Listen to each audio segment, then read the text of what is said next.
नमस्कार, सुप्रभात। स्वागत आप सभी का सब रंग कार्यक्रम में। मित्रों, आपने तितली के बनने की प्रक्रिया देखी होगी। उसके जीवन की शुरुआत से लेकर के अंत तक की या आगे बढ़ने की प्रक्रिया को आपने देखा होगा या पढ़ा होगा। ककून से बाहर निकलने में तितली जो संघर्ष करती है, जो समस्या उसके सामने आती है, वही उसे जीवन प्रदान करती है। एक बच्चा देख रहा था कि ककून में वो कितना छटपटा रहा है, बाहर नहीं आ पा रही है वो तितली। मैं उसकी मदद करता हूँ। उसने ककून को तोड़ दिया। तितली बाहर तो आई लेकिन मर गई। पिताजी ने प्यार से उसे समझाया कि बेटा, ये जीवन की एक प्रक्रिया है, क्रम है। व्यक्ति के सामने जितनी समस्या आती है वो उतना ही ज़्यादा शक्तिशाली बनता है, उतना ही ज़्यादा वो आगे बढ़ता है। तितली जितना संघर्ष करती है कोकून के अंदर, उतनी ज़्यादा उसके पंख मजबूत होते हैं और उन मजबूत पंखों के आधार पे ही वो उड़ पाती है। यदि पंख मजबूत नहीं होंगे तो वो उड़ नहीं पाएगी। सुंदर सी सीख है मित्रों। जब कभी हमारे जीवन में समस्या या परेशानी आती है, वो हमें शक्तिशाली बनाने के लिए आती है, हमें आगे बढ़ाने के लिए आती है, ना कि हमें निराश हताश करके हरा देने के लिए आती है। इसीलिए समस्याओं को भी हमेशा आगे बढ़ने का ज़रिया बनाएं तो सचमुच जीवन आनंद से भर जाएगा, सफलता से भर जाएगा। कई सुंदर भाव और संकल्प के साथ आगे बढ़ते हैं कि जीवन की समस्याओं को भी हम पूरी तरह तोहफे के रूप में स्वीकार करेंगे। तूफान को तोहफे के रूप में स्वीकार करना वास्तव में इंसान को सफलता की ओर, बुलंदी की ओर लिए चलता है। आइए चलें सुवाक्य की ओर। ओम शांति। स्वामी विवेकानंद जी ने कहा है कि कांटों पर चलने वाला व्यक्ति मंजिल पर जल्दी पहुंचता है, क्योंकि कांटे हमारी रफ्तार को और अधिक बढ़ा देते हैं। परंतु आमतौर पर इंसान अपने जीवन में आने वाले अवरोधों को, विकट परिस्थितियों को और व्यक्तियों को अपने मार्ग में आने वाली एक विपदा ही समझता है। और वास्तविकता इससे बिल्कुल विपरीत है, क्योंकि समस्याएं तो हमें कमजोर नहीं अपितु मजबूत बनाने आती हैं। हमारे आत्मविश्वास की परीक्षाएं लेने आती हैं। हमें हमारी ही कमियों से अवगत कराने आती हैं। इसलिए जो व्यक्ति अपने मार्ग में आने वाले अवरोधों से लड़ने और भिड़ने में अपना समय शक्ति व्यर्थ गवा देता है, वो मंजिल से काफी दूर हो जाता है। और जो व्यक्ति धैर्यवत होकर इन समस्याओं के पीछे छिपे हुए समाधान को देख लेता है, वो जीवन में आगे बढ़ता रहता है। ओम शांति। मित्रों, कहते हैं कि आपकी मानसिकता ही आपकी समस्या की साइज को तय करता है। आप चाहें तो छोटी बात को बहुत बड़ा कर दें और चाहें तो बड़ी बात को बहुत छोटा कर दें। आपकी मानसिकता, आपकी सोच उस समस्या के प्रति कैसी है। कई बार हम छोटी सी बीमारी को भी, आपने देखा होगा कुछ लोगों को, छोटी सी बात होती है, छोटी सी बीमारी होती है, उसे बहुत बड़ा कर देते हैं, हाय तौबा मचा देते हैं, पूरे मोहल्ले को अपने सिर पर उठा लेते हैं। और कई लोग बड़ी से बड़ी बीमारी होती है उसमें भी बहुत शांति और धैर्यता का परिचय देते हैं और ऐसे लोग जल्दी स्वस्थ भी हो जाते हैं। इसीलिए समस्या आ भी जाए, अपनी मानसिकता को हम विशाल रखें, सकारात्मक रखें, श्रेष्ठ रखें, ताकि बड़ी से बड़ी बात भी हमें छोटी लगे और उसे पार करके हम सफलता की ओर आगे बढ़ें। तो आइए इसी संकल्प के साथ कि हम बड़ी बात को छोटा करेंगे और जीवन में सफल होंगे, चलते हैं अपने अगले सेगमेंट की ओर। आज के एपिसोड में हम देखेंगे जो ब्लीडिंग के प्रॉब्लम होते हैं, बॉडी के किसी भी ऑर्गन से, सिस्टम से ये प्रॉब्लम जब आते हैं, उसके कई कारण रहते हैं। वो हमें डायग्नोसिस करना पड़ता है कि ये लोकल कारण है कि इसका कुछ ना कुछ बीमारी से कनेक्टेड है। पर जो साइकोलॉजिकल फैक्टर देखा गया, कहीं ना कहीं इस पर्सनालिटी को, इस आत्मा को गुस्सा बहुत आता है, एंगर आता है, और वो एंगर अपनी खुशी को कम करता जाता है। जब गुस्सा ज़्यादा आता है तो देखा गया है कि बॉडी में कई तरह के चेंजेस आते हैं, और उसके कारण जो ब्लड वेसल्स हैं वो रप्चर हो जाती हैं, और रप्चर के कारण वो ब्लीडिंग स्टार्ट होती है। वो कहीं भी हो सकती है।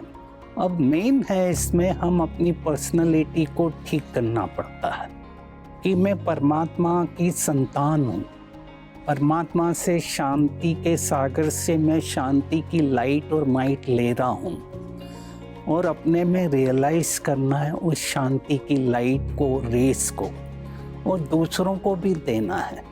तीसरा, गुस्सा तब आता है कि जब हम किसी चीज़ को एक्सेप्ट नहीं कर रहे हैं। तो हम इन सब से बचना चाहते हैं तो अपने अंदर उस शांति की लेवल को, पीस की लेवल को, इमोशनल लेवल को बैलेंस में लाना पड़ता है, और परमात्मा से कनेक्ट होकर मैं मेडिटेशन के द्वारा वो शांति की लाइट और माइट लोगों को देना शुरू करता हूँ। और जब मैं हर एक्ट को खुशी से करूँगा तो हर एक में पॉजिटिविटी देखेंगे। मैं रिएक्ट नहीं करूँगा, उससे भी कुछ अच्छा निकाल कर, साक्षी होकर उस यूनिक कैरेक्टर को मैं अंदर लूँगा, एक्सेप्ट करूँगा। तो ये जो ब्लीडिंग डिसऑर्डर्स हैं, हम उसको मैनेज कर सकते हैं। आइए हम खुश रहें और खुशी के सागर परमात्मा से खुशी की लाइट और माइट लेकर खुद में खुशी की लेवल को बढ़ाएं, दूसरों को भी हम खुशी दें, स्वस्थ रहें और रेगुलर मेडिटेशन करें।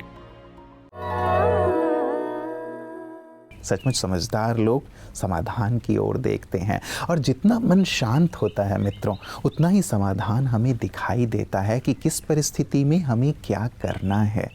और मन को शांत करता है आध्यात्म और मेडिटेशन।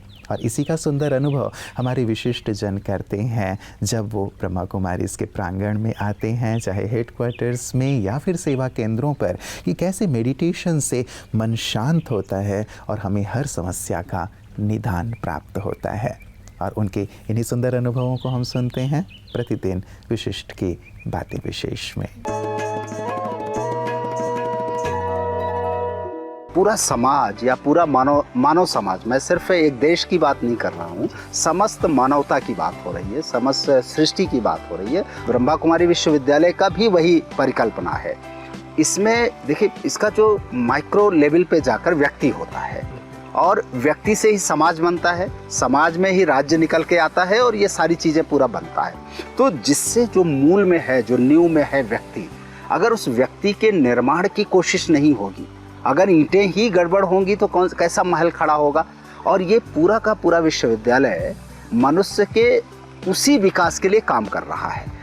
मूल रूप से वो मनुष्य को एक शरीर के रूप में व्यक्ति को चिन्हित ना करके उसे इस बात के लिए प्रेरित कर रहा है कि वो अपनी चेतना को समझे, अपने आत्म तत्व को समझे, और उस स्वरूप को जब वो समझेगा तब उसके अंदर जो गुण आएंगे, जो विशेषताएं आएंगी, वो विशेषताओं से जो व्यक्ति खड़ा होगा, उससे जो समाज बनेगा और उससे बाकी सारी चीज़ें बनेंगी, तो उसमें हर जगह सकारात्मकता होगी, एक पॉजिटिव एनर्जी होगी, और उससे दुनिया का पूरा परिदृश्य बदलेगा। हम उसे एक दिव्य समाज कह लें, दिव्यता का बोध करें मनुष्य को। और ये कोई साइंस भी यही मान रहा है, ये तो हमारा साइंस कहता है कि सुपरमैन तो बनेगा ही बनेगा। कार्ल मार्क्स जैसा विचारक जब कहता है कि स्टेटलेस सोसाइटी आएगी, राज्य विहीन समाज, वर्ग विहीन समाज, वर्ग विहीन का मतलब है जहां आदमी ऊंच नीच का भेद नहीं करेगा, सभी समानता होंगे। तो वो समानता साइंस या वैज्ञानिक सोच के लोग, या जो एक पश्चिमी सोच का कार्ल मार्क्स जैसा चिंतन भी अंत में वहीं ले जाकर मनुष्य को बिठाता है।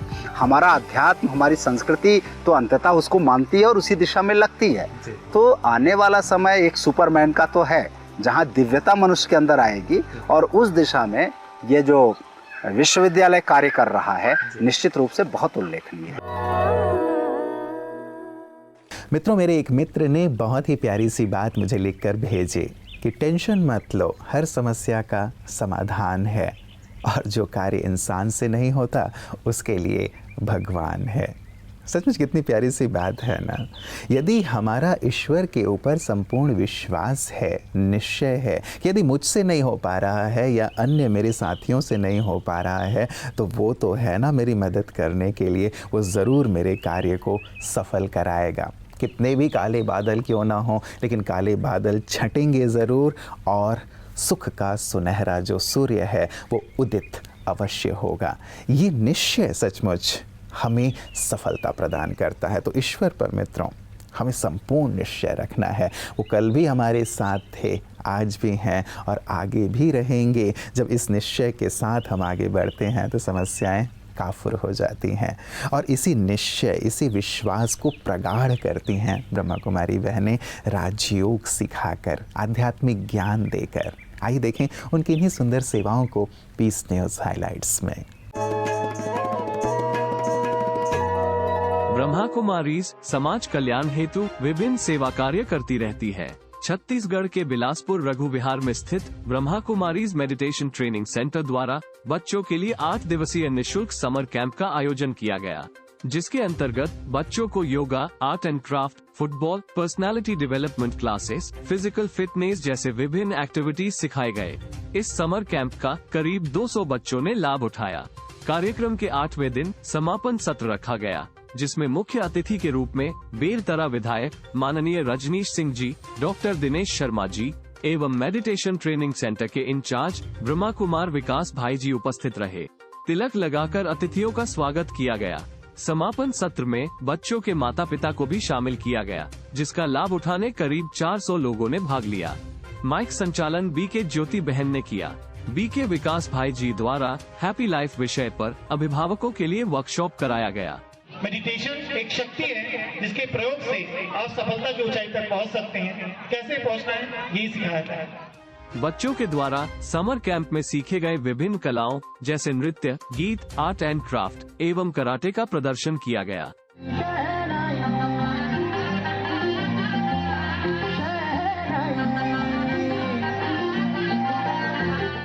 कार्यक्रम के मुख्य अतिथि विधायक श्री रजनीश सिंह जी ने ब्रह्मा कुमारीज द्वारा होने वाली सेवाओं की सराहना की। परिवार की जो परिभाषा है, यहाँ हम इतने भारत जैसे सनातन देश में, अध्यात्म, संस्कार, संस्कृति के देश में यहाँ पहुँच चुके हैं, जहाँ ऐसे चीजों की बहुत मॉरल जो चीजें हैं उसकी बहुत आवश्यकता है। कार्यक्रम के अंत में प्रतिभागी बच्चों को सर्टिफिकेट एवं विजेताओं को पुरस्कार देकर कार्यक्रम को संपन्न किया। मित्रों, चलते चलते एक और बहुत प्यारी सी चिंतन की बात। हमारी समस्या का समाधान होता है या नहीं होता, ये इस बात पर निर्भर करता है कि हमारा सलाहकार कौन है। श्री कृष्ण अर्जुन के सलाहकार थे, जबकि शकुनी दुर्योधन के सलाहकार थे। आप अंतर स्पष्ट देख पाते हैं कि सलाहकार की भूमिका जीवन में क्या होती है। एक का जीवन स्वर्ग तुल्य हो गया और एक का जीवन नरक तुल्य हो गया। हम भी अपनी समस्याओं के लिए किससे सलाह ले रहे हैं, किसकी बात मानकर अपने जीवन का निर्णय ले रहे हैं, इस पर बहुत गहराई से ज़रूर विचार कीजिएगा मित्रों। यदि सलाहकार सचमुच हमारा हितकारी है, हमारा कल्याण चाहता है, शुभ चाहता है, तब तो श्रेष्ठ है। अन्यथा ये हमें विपरीत दिशा में भी ले जा सकता है और हमारे जीवन को समस्याओं में उलझा सकता है। आपका जीवन सभी समस्याओं से मुक्त हो, समाधान युक्त हो और आप जीवन का संपूर्ण आनंद लें। इन्हीं शुभकामनाओं के साथ नमस्कार। ओम शांति।